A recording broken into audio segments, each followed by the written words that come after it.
informe. Claro, ya vayan Estimados preparando, estudiantes, porque vamos tenemos a hasta... continuar con la clase del día de hoy, que se refiere a peritonitis y sepsis abdominal. ¿Me están escuchando, no?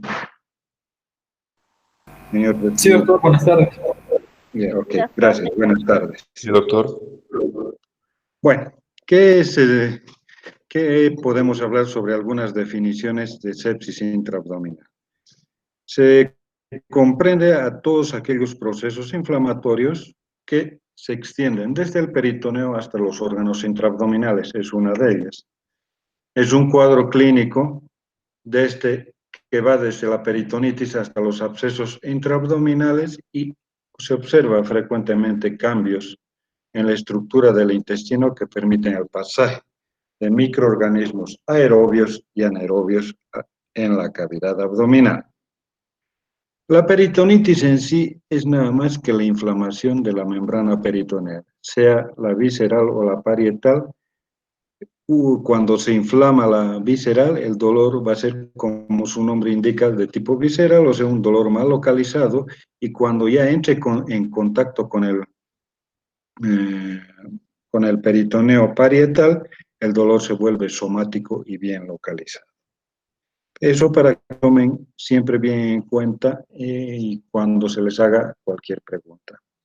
La peritonitis se clasifica de acuerdo a tres formas: la primaria, secundaria y terciaria. Inclusive están comenzando a hablar de una cuaternaria, pero todavía no está definida ni expuesta como una entidad patológica per se. Pasemos entonces a hablar qué es la peritonitis primaria. Es la llamada también peritonitis bacteriana o espontánea. ¿Qué podemos hablar sobre esta enfermedad? Si ustedes observan en la diapositiva, una de las primeras cosas que llama la atención es que indica que es una peritonitis que surge sin una explicación obvia, o sea, que no se puede encontrar la vía por la que se ha llegado a contaminar esto. Pero para explicar los pasos que sigue esta enfermedad, en primer lugar, ustedes deben conocer de que existen ciertas razones especiales que deberían tener el paciente, o ciertas condiciones más bien especiales que debería tener un paciente para que se presente esta enfermedad. Es indispensable para hablar de una peritonitis bacteriana espontánea la presencia de ascitis. ¿Qué es la ascitis? El líquido libre en la cavidad abdominal. Uno de los casos más comunes y que ustedes los conocen que cursan con ascitis es la cirrosis hepática o la hepatopatía crónica alcohólica, pero también existen otras enfermedades de tipo inmunológico, como por ejemplo el lupus, etcétera, que al tener una llamada enfermedad de policerositis van a no solo producir la presencia y acúmulo de líquido en la cavidad abdominal, sino también la pleural. Pero para el caso que nosotros estamos viendo, lo que nos interesa es de que la primera condición que debe tener el paciente es de que tenga ascitis. Después, no en orden de frecuencia, pero sí algunas de las condiciones que también se presentan acá. Va a existir en el 80% de los casos fiebre y un 20% va a cursar con mínimas molestias y ausencia de fiebre. En otros estudios aparecen de que no existen más que pacientes asintomáticos en el 30% de los casos. Es una frecuencia que varía dependiendo de las condiciones inmunológicas y del estado nutricional del paciente. A menor inmunidad y a mayor desnutrición, los síntomas de la fiebre y otros síntomas y signos sí van a estar frecuentes. Pero si algo también caracteriza esta enfermedad es de que la defensa abdominal o los signos de resistencia abdominal solo se encuentran en el 50% de los pacientes. De cada 2 pacientes, uno de ellos va a tener resistencia abdominal. ¿Y cómo es la resistencia abdominal? Es aquella que presenta el signo de rebote positivo o el signo de Bloomberg, que comúnmente primero fue descrito para demostrar como un signo propio de la apendicitis aguda, y ahora el Bloomberg es nada más que el signo de rebote positivo presente en cualquier cuadrante del abdomen y que es característico de la defensa abdominal. El fluido ascítico, para que exista, no debe ser menor de 250 porque si no vamos a entrar dentro ya del volumen que más o menos aproximadamente presenta el peritoneo en condiciones normales. Tiene que ser un volumen abundante y lo que sí vamos a tener como dato característico de encontrar es de que este fluido va a tener la presencia de más de 250 polimorfonucleares por milímetro cúbico. Les hablaba y decíamos un principio que la peritonitis primaria o espontánea es exclusivamente en pacientes con ascitis. Es la condición per se que debe tener todo paciente para que hablemos de este tipo de peritonitis. Puede ser secundaria a una disfunción hepática, un síndrome nefrótico, un lupus o una nefritis lúpica, etc. ¿Cuáles son los mecanismos que van a desarrollar y que se presenten la infección a nivel de la cavidad abdominal? Uno es la llamada translocación, que es nada más que el paso de las bacterias dentro del lumen intestinal sin que medie una lesión o solución de continuidad en el intestino, van migrando a través de todas las capas y llegando hacia la cavidad peritoneal. Y otro es a través de la bacteremia, que es la presencia de bacterias en sangre arterial o venosa de tipo periférico que llevan la presencia de estas hacia el peritoneo. Otra de las grandes características de la peritonitis bacteriana espontánea y que me gustaría que tengan y tomen en cuenta es de que siempre es monobacteriana la causa etiológica o la microbiología. Monobacteriana porque solo está presente una bacteria, puede deberse una peritonitis por E. coli, que son en el 50%, también otro germen que se ha hallado en los cultivos y está presente, el Streptococcus pneumoniae, otros tipos de streptococos, la Klebsiella, los anaerobios. Esta bacteriemia es documentada en el 50% de los casos y existen también presencia de anaerobios que ya no son monobacterianos. Los aerobios son los monobacterianos, los anaerobios es polimicrobiana. Es muy difícil de documentar esta causa etiológica porque no se olviden ustedes de que los cultivos para gérmenes anaerobios son especiales y desde la toma de muestra es muy dificultosa.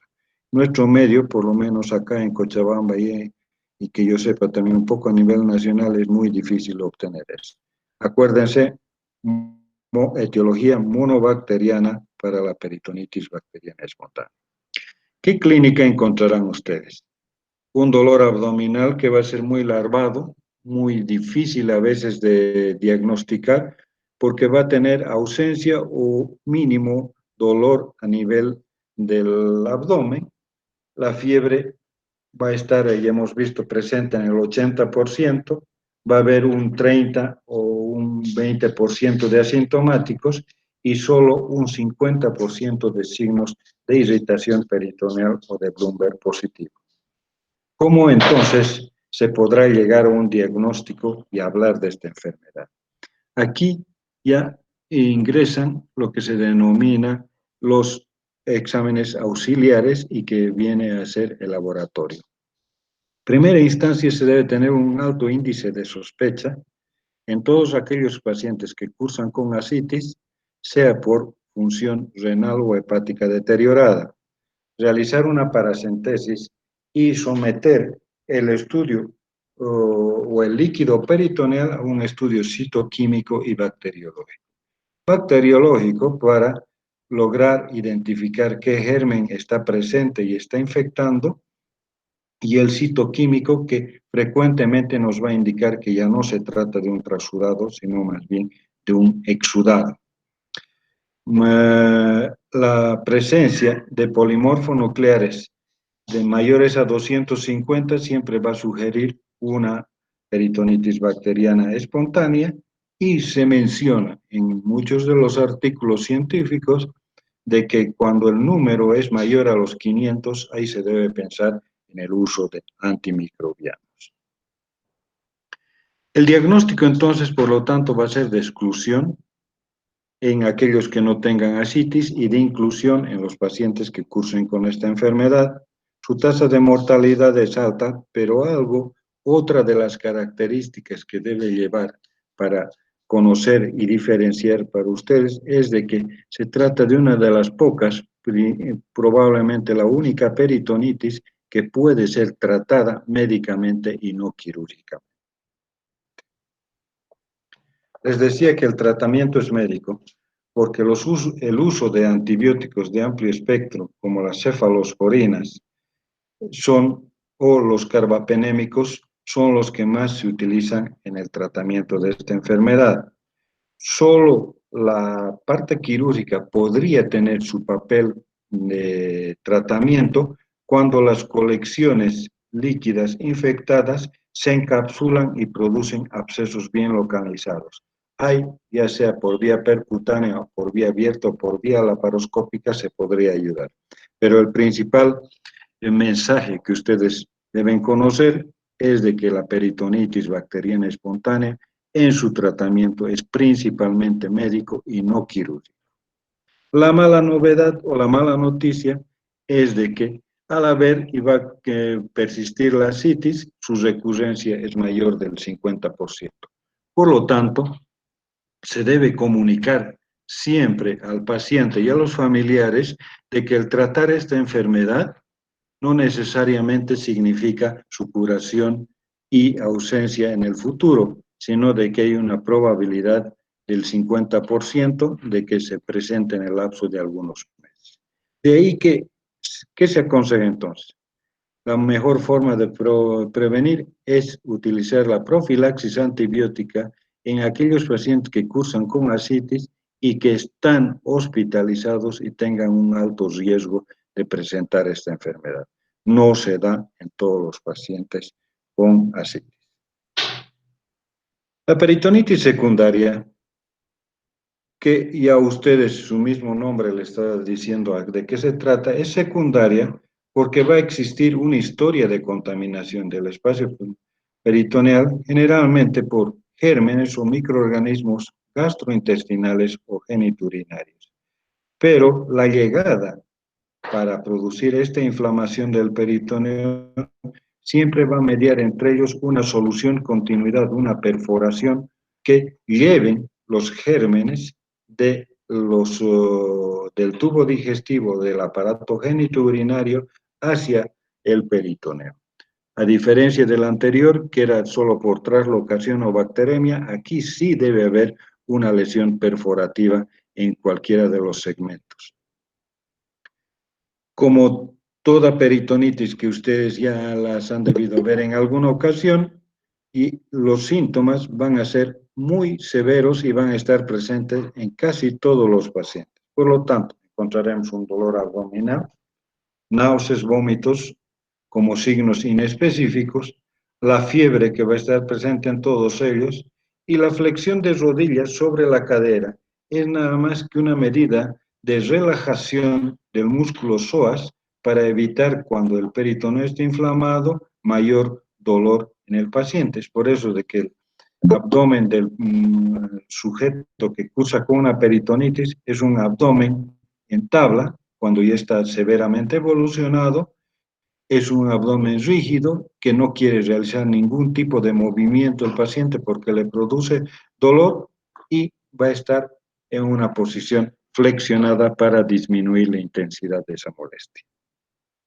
Los signos de rebote, desde ya estarán presentes en todos, y algunos otros signos que nos indican de que el paciente ya no solo podría estar con una inflamación a ese nivel, sino también cursando con cierto grado de sepsis o yendo al shock séptico, como son la taquicardia, la hipotensión, el shock cuando ya hay una inestabilidad hemodinámica y no se puede subir aún con el uso de dopaminérgicos.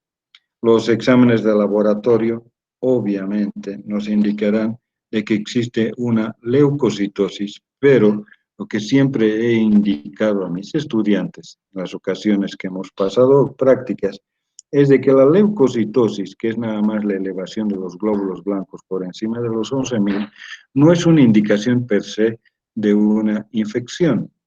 Tiene que existir no solo acompañando a un aumento de los glóbulos blancos, un aumento de los neutrófilos, pero a su vez lo que certifica recién en un examen laboratorial datos de una infección son la aparición de formas jóvenes como son los glóbulos blancos inmaduros y que son los que dan la llamada desviación a la izquierda.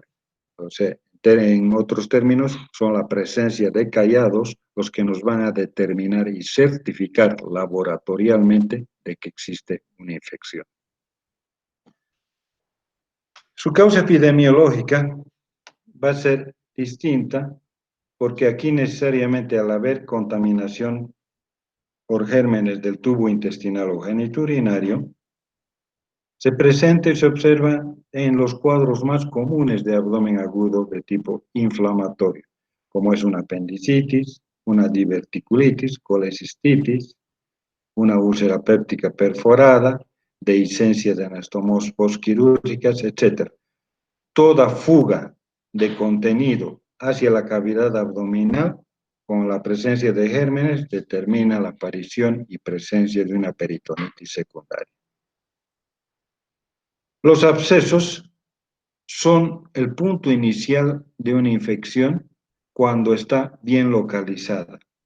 Pueden extenderse no solo desde su foco inicial, sino hasta los espacios subdiafragmáticos o subhepáticos, donde ahí encontraremos datos de una peritonitis generalizada. Saben ustedes, y hablamos el día de ayer, de que pueden ser las inflamaciones del peritoneo localizadas y generalizadas. En las secundarias, frecuentemente son generalizadas con la presencia de múltiples abscesos tabicados en la proximidad del órgano perforado por la presencia de los órganos circunvecinos y por el accionar del epiploma mayor. La diferencia en la secundaria de lo que hemos visto de la espontánea es de que aquí ya no son monobacterianas, son polimicrobianas, tanto aerobias como anaerobias, y los microorganismos que se hallan o que están frecuentes reflejan el segmento intestinal o la víscera hueca que se haya perforada. Ustedes saben por la pasantía que realizan por bacteriología, en la materia de bacteriología, que desde el tubo digestivo, desde el esófago, estómago, hasta llegar hasta el recto, se va incrementando la densidad de microorganismos a medida de que va descendiendo en forma caudal. En el estómago encontramos una baja densidad, pero aumenta más en el intestino delgado. Es más común en el intestino grueso y por último se corona con el recto, donde vamos a encontrar la presencia en el intestino delgado de bacterias o organismos aerobios, pero en el intestino grueso van a predominar ya los anaerobios, entre ellos los bacteroides fraquilis, otros tipos de bacteroides como son los Streptococcus, Clostridium, etc.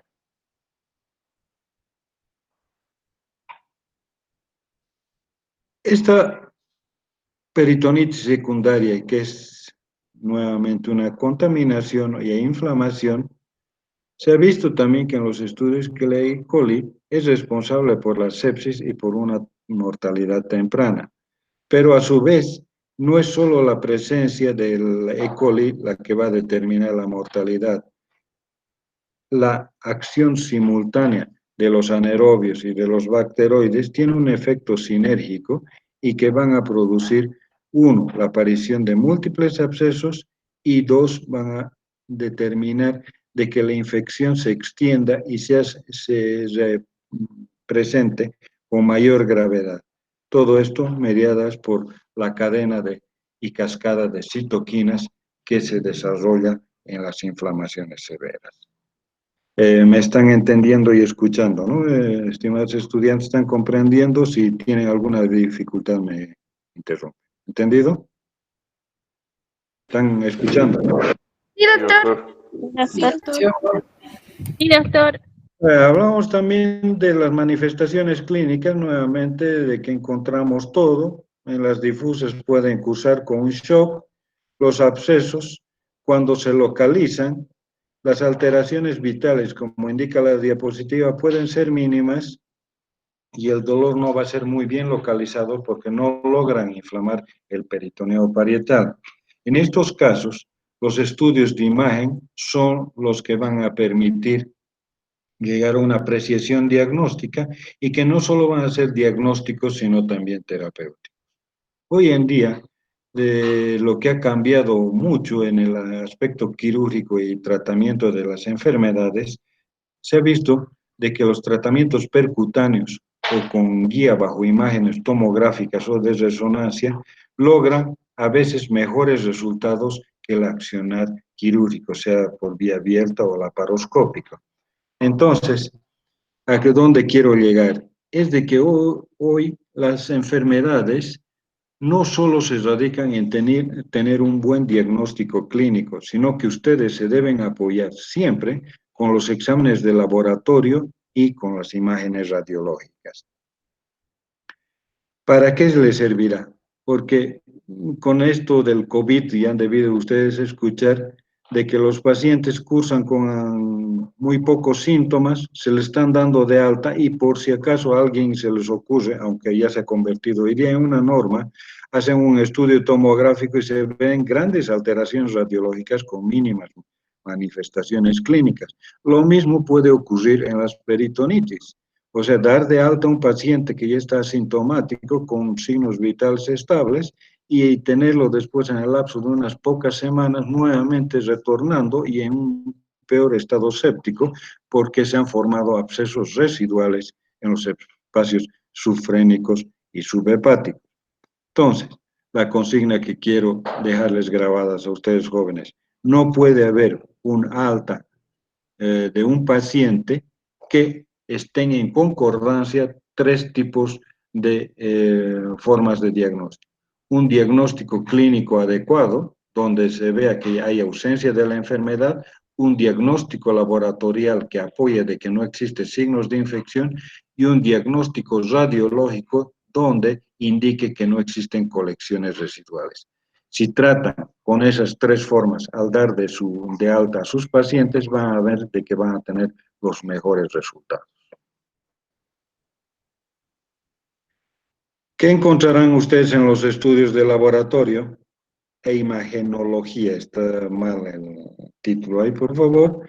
Es que en el hemograma completo encontraremos nuevamente signos de infección con presencia de leucocitosis, neutrofilia y callados, además de que todas las infecciones cursan con un descenso de la hemoglobina por destrucción de los glóbulos rojos, por lo tanto habrá cierto grado de anemia y disminución del hematocrito. El uroanálisis por vecindad puede también presentar signos de una infección urinaria que no nos debe hacer confundir con el diagnóstico inicial que tenemos de una peritonitis. Es desde ya y mandatorio realizar hemocultivos en todos los pacientes y realizar también el nitrógeno ureico y la creatinina, como los electrolitos, funciones de la vía biliar, etcétera, como apoyos diagnósticos que necesariamente hoy en día son exámenes de rutina.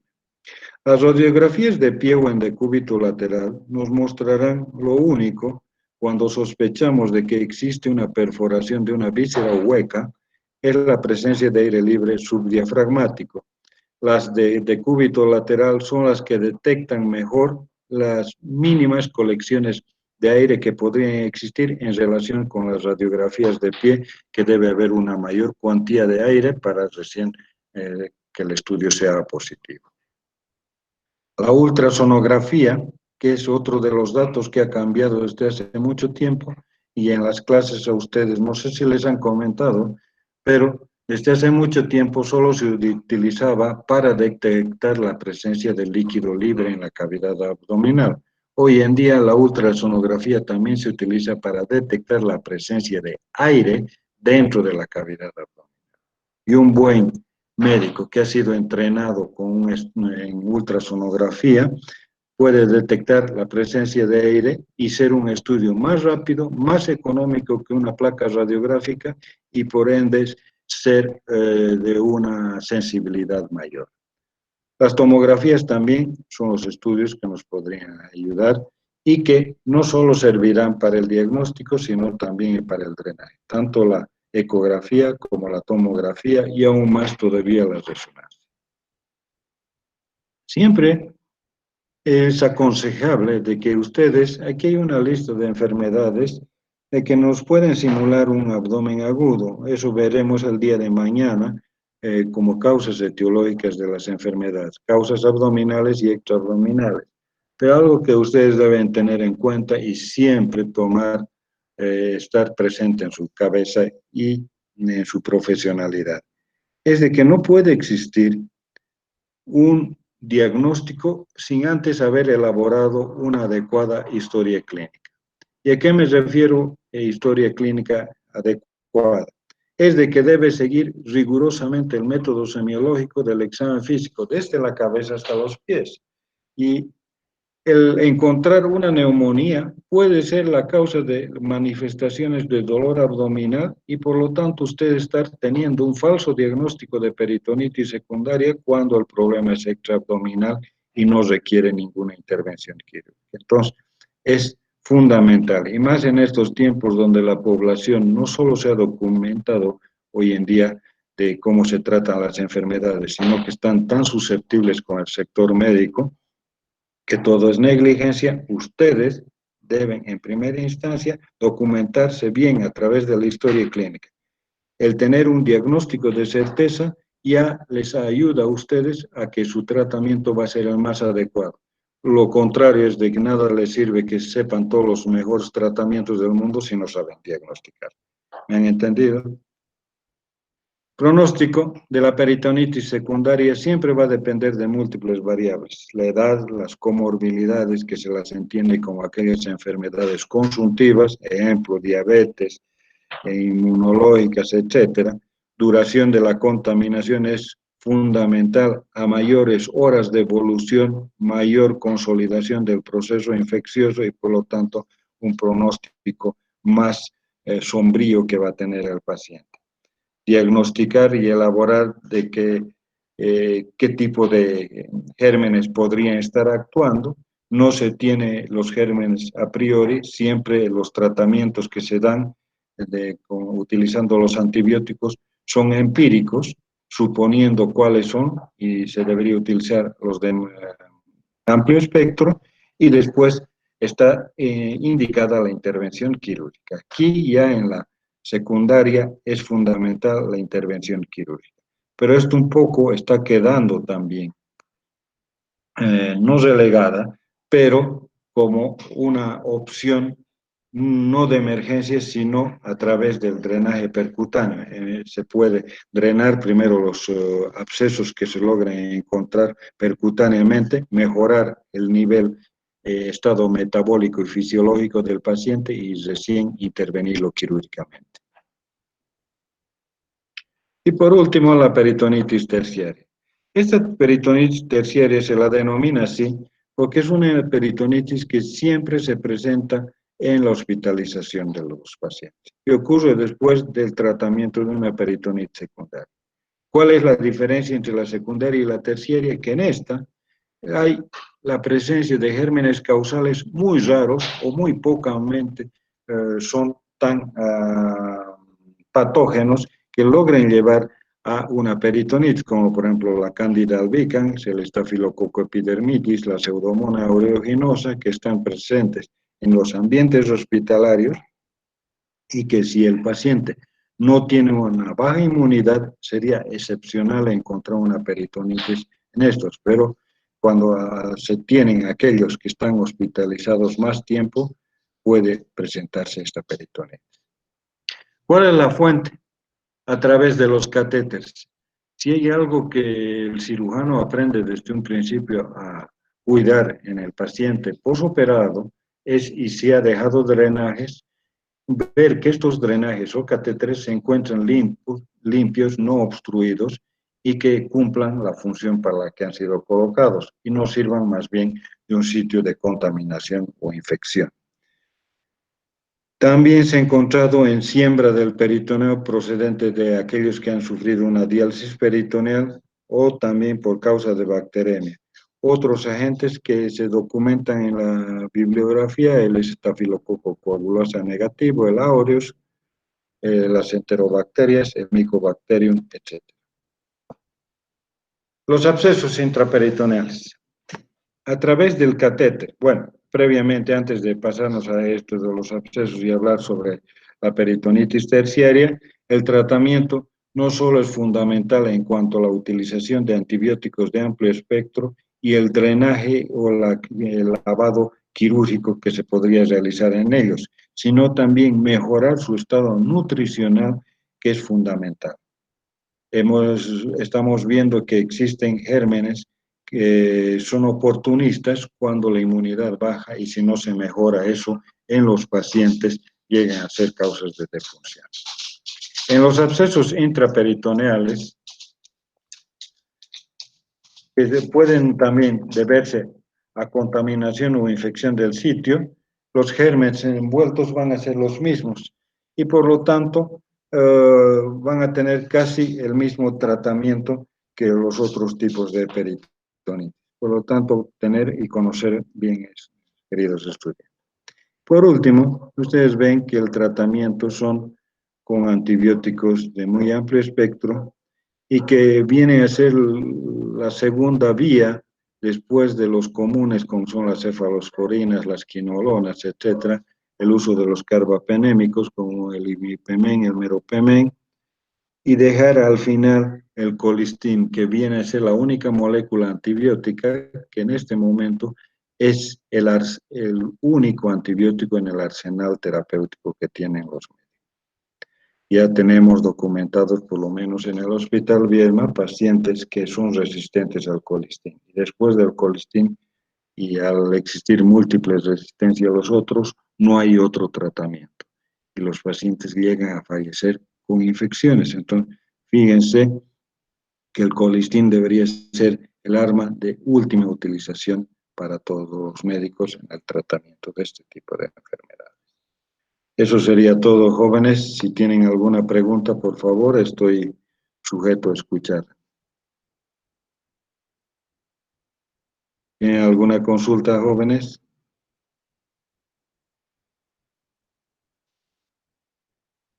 ¿Ninguna? ¿Han entendido todo? ¿Sí? Sí, doctor. Bueno. Sí, doctor. Bueno, mis queridos estudiantes, como ven en las clases, las llevamos dentro del tiempo posible que estamos destinados y con la finalidad de que yo quiero darles las cosas más puntuales y de mayor aprendizaje para ustedes. El día de mañana vamos a continuar con abdomen agudo, es un tema muy importante y los espero entonces, ya saben, 10 minutos antes para que sean admitidos y una vez de que se comienza la clase ya no hay opción de que ustedes